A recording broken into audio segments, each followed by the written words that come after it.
পাঠানো দরকার। সেদিন গিয়েছিলাম পাবনায় পাগলা কারাত দেখতে, দেখি পাগল বেশি নেই, খুব অল্প। কর্তৃপক্ষ আমারে বলছে, হুজুর পাগল দেশে নেই না কি, কেন পাঠাতে পারেন না? পাগল তো বিরাট সবই চলে গেছে। হ্যাঁ পাঠাবো, ফসল পাগলারে পাঠাবো। ফসল পাগলা পাগল না একটা, আপনি দেখেন কি আশ্চর্য। এখনো পর্যন্ত এই লোকটা হাসিনার জন্য দোয়া করে। আমি জেলে একজনকে পেয়েছিলাম, আমার উপরতলায় থাকতো, চলচ্চিত্র জগতে উনি কাজ করে, নারী ঘটিত কোন বিষয় নিয়ে জেলে এসেছে। আরে জেলে আসলে একটু আল্লাহ বিল্লাহ কর, একটু ভালো হওয়ার চেষ্টা কর। ও শয়তান নামাজ পড়ে দোয়া করছে, রব্বানা আতিনা ফিদ দুনিয়া হাসিনা। কিসের দোয়া করি? হুজুর খুব ভালোবাসি,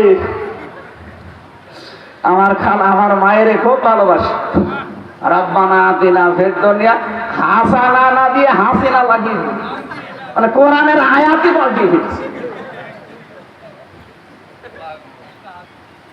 আমার ভাইরা, সুদের সাথে যে বিষয়টা তুলে আনলাম, হ্যাঁ এটা যদি জায়েজ করতে কেউ চান, আর একটা পদ্ধতি আছে। আপনি 3টা কাজ করা লাগবে। এই জমি যখন নেবেন তখন ভাড়া নেওয়ার নিয়ত থাকবে আপনার, যে আমি ভাড়া নিয়েছি, কথা বুঝতেছে? 2 নম্বরে যতদিন আপনি করে খাবেন এই জমিটা, ততদিন আপনি সরকারের যে ট্যাক্স আছে না, ওই যে বছরে বছরে খাজনা, ওইটা আপনি দিয়ে দেবেন। আপনি চাষ করছেন, আপনি দেবেন। 3 নম্বরে যখন টাকা ফেরত নেবে ওই লোকটা, 1 বিঘা জমিতে 1 লাখ টাকা মনে করেন 2 বছর আপনি করে খেলেন, 2 বছর পরে জমি যখন ফেরত দেবে, টাকা নেওয়ার সময় 1 লাখে কমপক্ষে 10 থেকে 12,000 টাকা কম নেওয়া লাগবে। এই সিস্টেমটা জায়েজ আছে। আগেরটা যেটা বললাম ওটা জায়েজ। আর একটা পদ্ধতি আছে, ওটা বাংলায় আমি জানি না কি বলে, আমি কোরআন হাদিস থেকে পড়েছি, খাই খালাসি বলে মনে হয়, খেয়ে দিয়ে শোধ।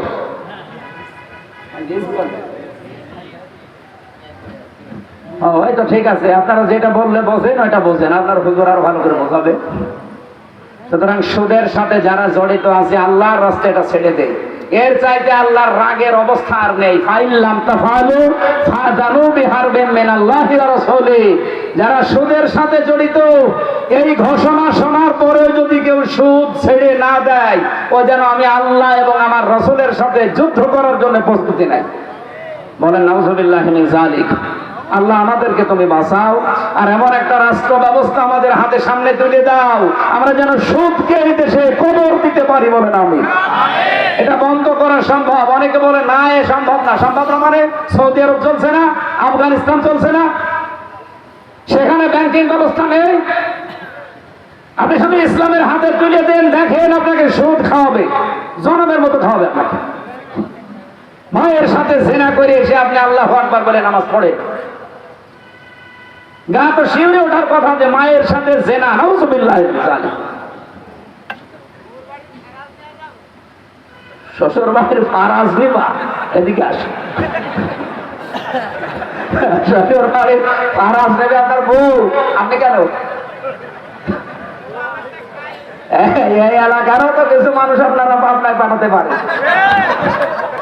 শ্বশুর বাড়ির ফারাজ নিয়ে আপনি যায় না। ও চিন্তা ভালো, কিন্তু আপনার জন্য না, ওটা আপনার বউর জন্য। যারা ভাই বোন আছে, এখানে আর একটা মাসলা বলা দরকার। ভাই বোন যারা আছেন তাদেরকে বলছি, আপনি এই যে জমি জায়গা ভাগ করার সময় আসলে শুধু মাঠের জমি বোনকে দিয়ে দেয়, বাড়ির জমি দিতে চায় না। বলে বাড়ির জমিও দেওয়া লাগবে। বাড়ির জমি দেওয়া লাগবে না মানে? তোমার জন্ম দিয়েছে তোমার বাবা, আর ওইটাকে ডাউনলোড করে নিয়ে এসেছে, ওইটা বাবার জন্ম না? এক কথা বলছেন তো, ওইটা যদি বাবা জন্ম দেয়, আপনি বাড়ির জমি দেবেন না কেন? সমান সমান ভাগ করা লাগবে। ও যদি 2 টাকা পায়, আপনার বোন পাবে 1 টাকা, মাস্ট বি, এটা দেওয়াই লাগবে, নামাজের মতো ফরজ। এমনকি সাহাবায়ে কেরামের জীবন থেকে পেয়েছি, তারা যখন ভাগাভাগি করতো, বাড়ির যে গ্লাস পানি খাওয়া, এই গ্লাস পর্যন্ত ভাগ করে দিত। আর আপনি বাড়ির জমি দিতে চান না, এই জন্য তো লোকটা ফরজ নেওয়ার জন্য হা করে আছে। আশা করছি ও যেন মনের আশা পূরণ হয়। মনে হয় ঝামেলায় আছে, ওর বউ মনে হয় নিয়ে আসতে চাই না। না, আপনার বউজা যদি আসে মহিলা প্যান্ডেলে অবশ্যই নিয়ে আসবেন, আপনার ভাগ এটা। মেয়েদের আর একটা মাসলা মনে আসছে, এই কষ্ট হচ্ছে আপনাদের? এই ছেলে, এই ওঠে কোনটা কয়টা?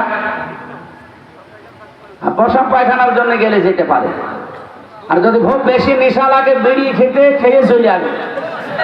অনেকের এমন নেশা, ও আমি তো জেলখানায় দেখেছি, অনেক খাবার দেবেন না অসুবিধা, বিড়ি দেওয়া লাগে।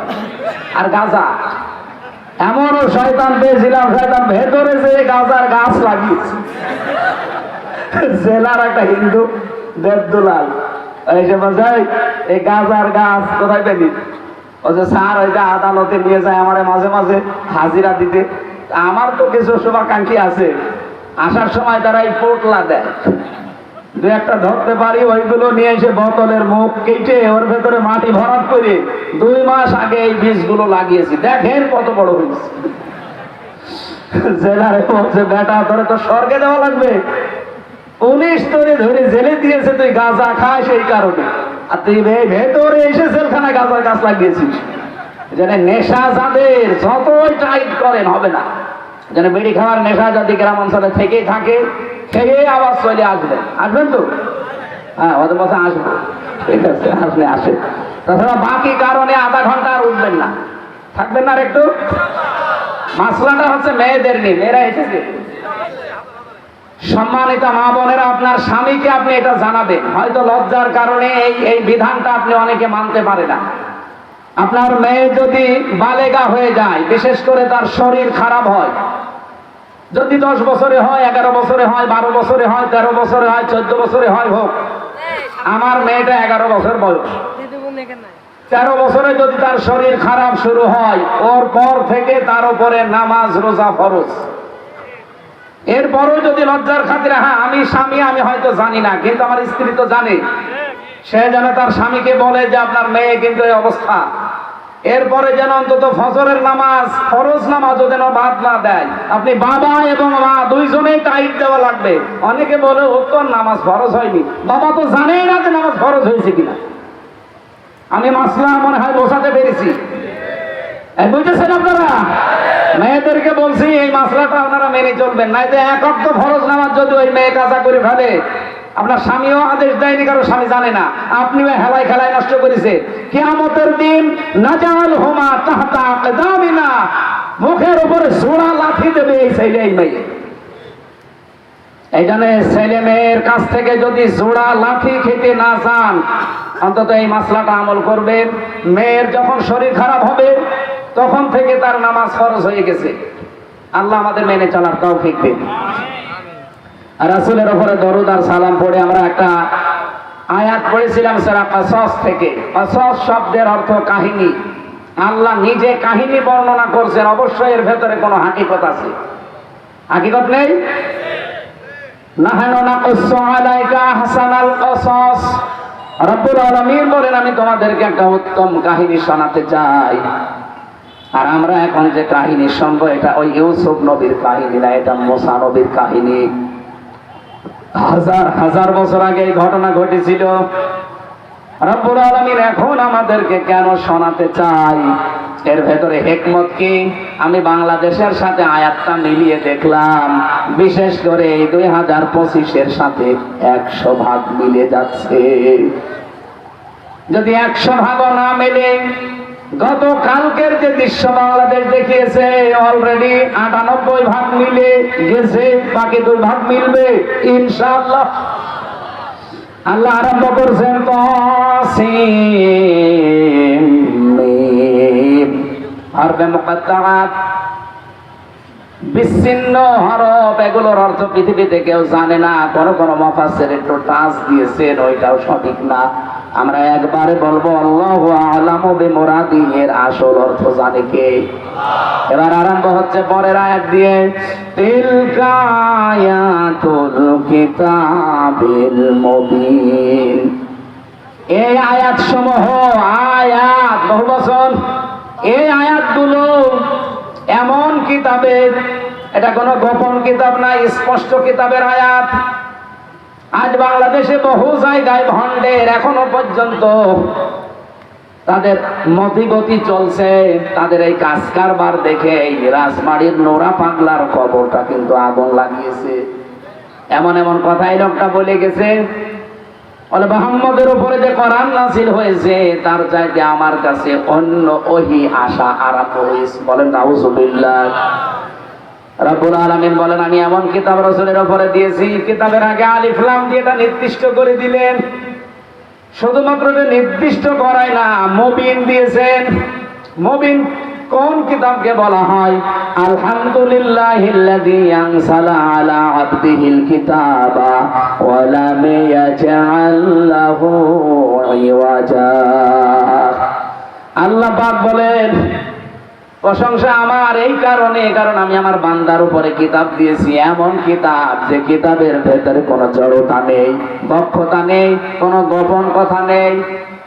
আজ 100টার 98টা দরবার থেকে মারেফতের কথা আসে, এগুলো আসলে মারেফত না, এগুলো মায়ের পথ। মানুষ মারার পথ বানিয়েছে তারা, মানুষের ঈমান নষ্ট করার, মানুষকে কাফের বানানোর পথ এইটা। আপনারা যদি ওই রকম কোন ধাঁচের মানুষ থাকেন, রাগ করবেন না।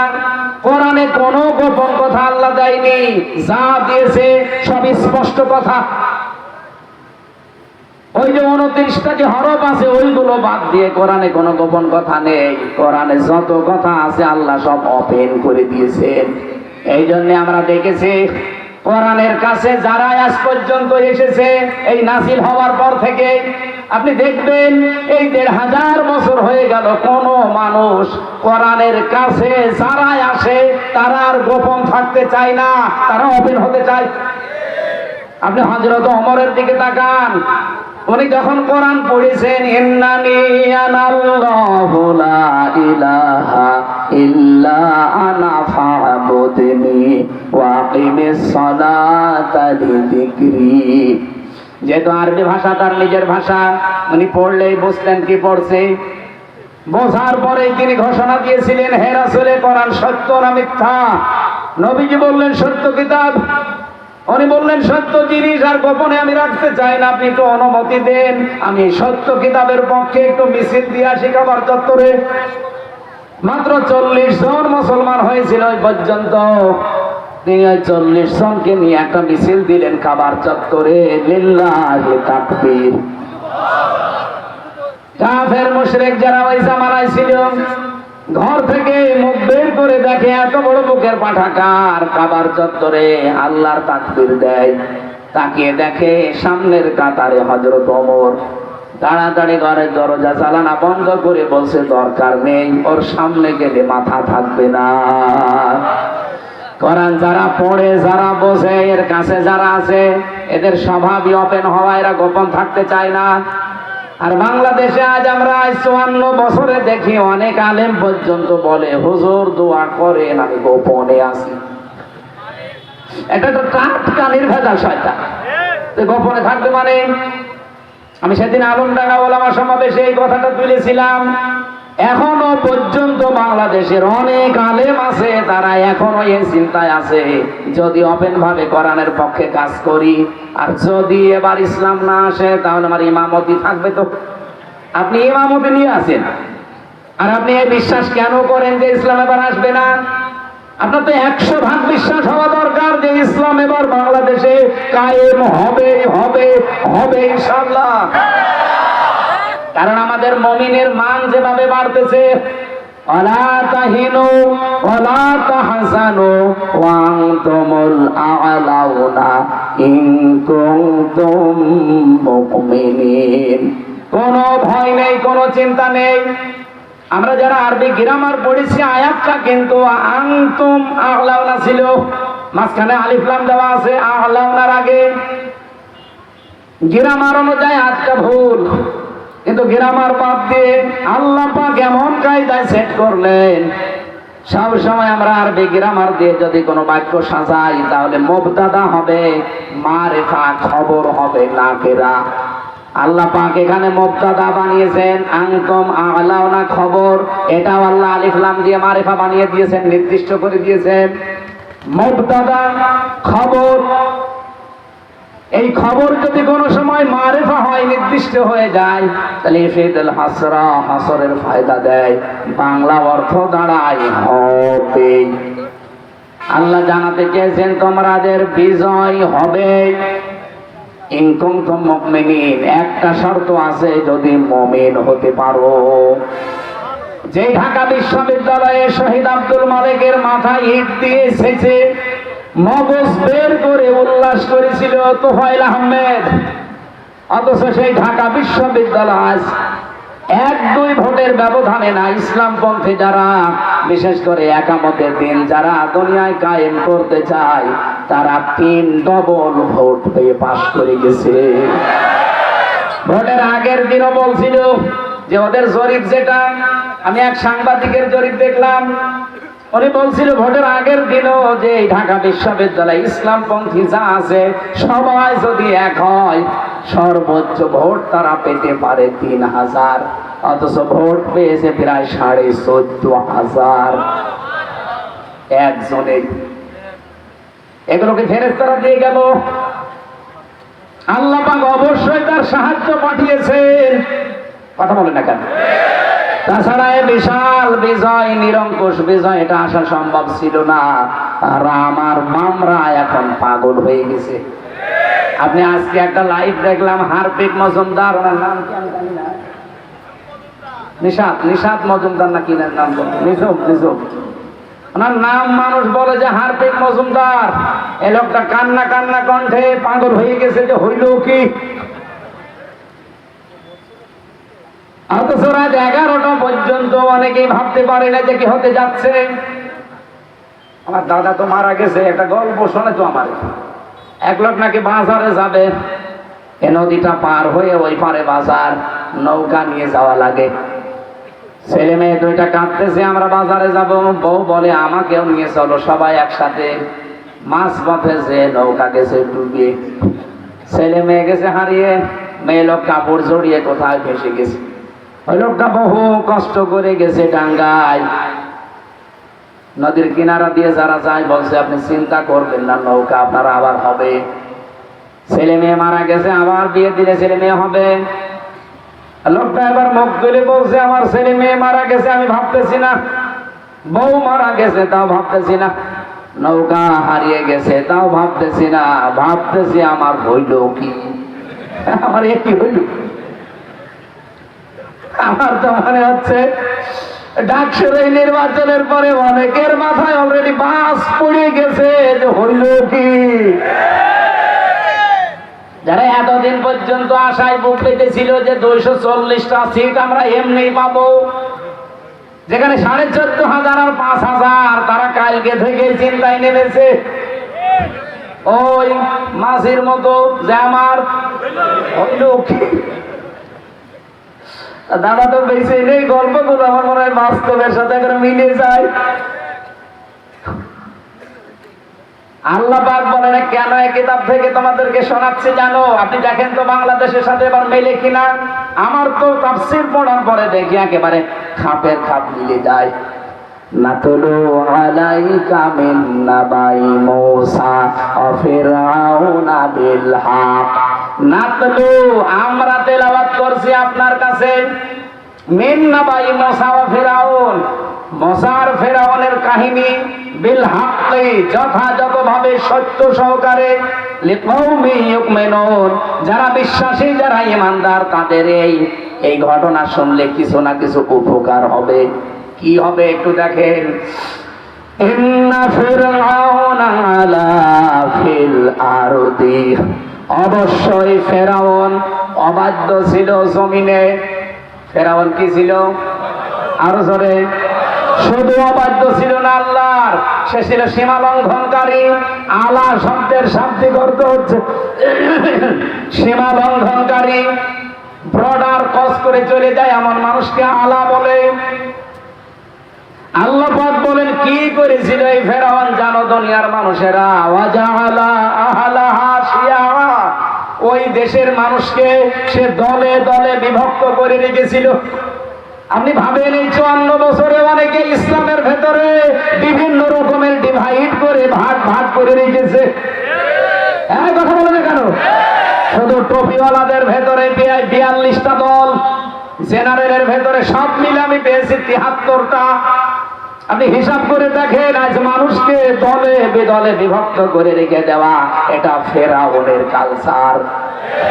এই দেশে অনেকে 54 বছর এটা হাতে নিয়েছিল, মানে তোর গোল টুপি, তোর লম্বা টুপি, ওর আকিদা ভালো, ওর আকিদা খারাপ, বিভিন্ন রকমের জিনিস দিয়ে আমাদের ভাগ ভাগ করে রেখেছিল।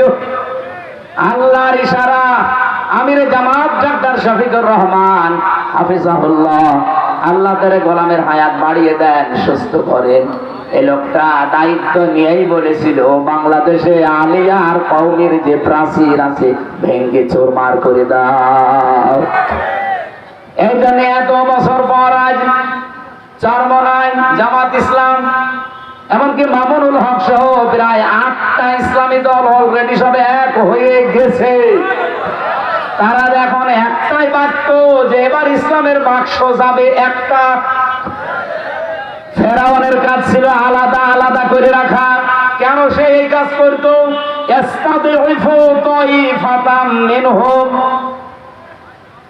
সে দুর্বল করে রেখেছিল তাদের ভেতরে একটা দলকে। আজ ভাবেন বাংলাদেশে বিশেষ করে এই 15.5 বছর শুধুমাত্র টুপি মাথায় দেওয়া মানুষদেরকে দলে দলে বিভক্ত করে ছেড়ে দেয়নি। এই টুপিওয়ালাদের ভেতরে একটা দলকে কিন্তু টার্গেট নিয়েছিল হাসিনা। আর টার্গেট নেওয়ার পেছনে কারণ ছিল দাদারা, ওরা ওখান থেকে টিপস দিত। ওইটা অনুযায়ী এই দেশের 42টা দল শুধু টুপি মাথায় দেওয়া, কোন দল এত টার্গেট ছিল না। শুধুমাত্র একামতে দিনের এই কর্মীরা যত টার্গেট ছিল, এর সব চাইতে বড় টার্গেটই ছিল এইটা। কি করেছিল সে? সে তাদের পুরুষদেরকে মেরে ফেলতো, মেয়েদেরকে বাঁচিয়ে রাখতো। এর আধুনিক একটা অর্থ আছে। পুরুষদেরকে মেরে ফেলা, মেয়েদেরকে বাঁচিয়ে রাখা মানে কি? এই দেশে একামতে দিনের যত কর্মী আপনি দেখেন, এই 15.5 বছরে তারা বড় কোনো জায়গায় চাকরি পায়নি। আমার নিজের যোগ্যতা আছে, এরপরও আমি এই চেয়ারে বসতে পারবো না। আমার চাইতে 10 নাম্বার যে সে এসে টাকা দিয়ে এই দলীয় পরিচয় এই চেয়ারে বসবে, এই কথা বলে না কেন? এটার দ্বারা একটা পুরুষকে মেরে ফেলা না, বলেন তো? ওই জামানায় ফেরাউন পুরুষ মানুষই মেরে ফেলতো। আর এই লেডি ফেরাউন এই কাজ করেছিল। যোগ্যতা থাকার পরও হামজার চাকরি হবে না, যোগ্যতা থাকার পরও রাসেলের চাকরি হবে না, এটা এক প্রকার মেরে ফেলা। মেয়েদেরকে বাঁচিয়ে রাখা মানে কি? আজ মেয়েদের ঘরে ঘরে চাকরির ব্যবস্থা করে বেপরদা লাইন করে তাদের পেট নষ্ট করে যারও সন্তান জন্ম দিত। ব্যারাকের নামে আপনি চিন্তা করেন, এক জায়গায় নারী পুরুষ থাকে। একটা মহিলা তার স্বামীর কাছে থাকে মাত্র 8 ঘন্টা, আর বসের কাছে থাকে 16 ঘন্টা। মেয়েরা যার কাছে সময় বেশি দেয়, মহব্বত তার সাথে বেশি হয়। এই জন্য অবস্থাও যাচ্ছিল ওইদিকে। আমি নিচে নামতে পারলাম না। আল্লাহ বলেন মেয়েদেরকে সে বাঁচিয়ে রাখতো, আমাদেরও বাঁচিয়ে রাখার অর্থ এখন আমি এইটা পেয়েছি। ইন্নাহু কানা মিনাল মুফসিদিন, অবশ্যই সে ছিল স্বৈরাচার, ফ্যাসাদ সৃষ্টিকারী, বিশৃঙ্খলাকারী, সন্ত্রাসী। আল্লাহ এতটুকু বলে যদি শেষ করে দিতেন, আমি এর পরের আয়াতটা পড়তাম না। এবার আল্লাহ আমাদের আশার সঞ্চার জাগিয়েছেন। দিকে 100% সত্য কথা, একটাও মিথ্যা নেই। যদি কোনো হুজুর থাকে মুফতি সাহেব সহ নিয়ে আসেন, বসিয়ে রাখেন। যা বলছি সব আমি পড়ে এসেছি। অনুরিদু আল্লাহ মুন্না আলাল্লাযিনা ইসতাদঈফু ফিল আরদ। আল্লাহ বলেন আমি একটা ইচ্ছা করলাম, এই ফেরাউন এতদিন যেই দলটাকে ধ্বংস করে দিয়েছিল, জুলুম অত্যাচার নির্যাতন করে করে যে বনি ইসরাইল মুসা নবীর দলকে নিঃশেষ করে দিয়ে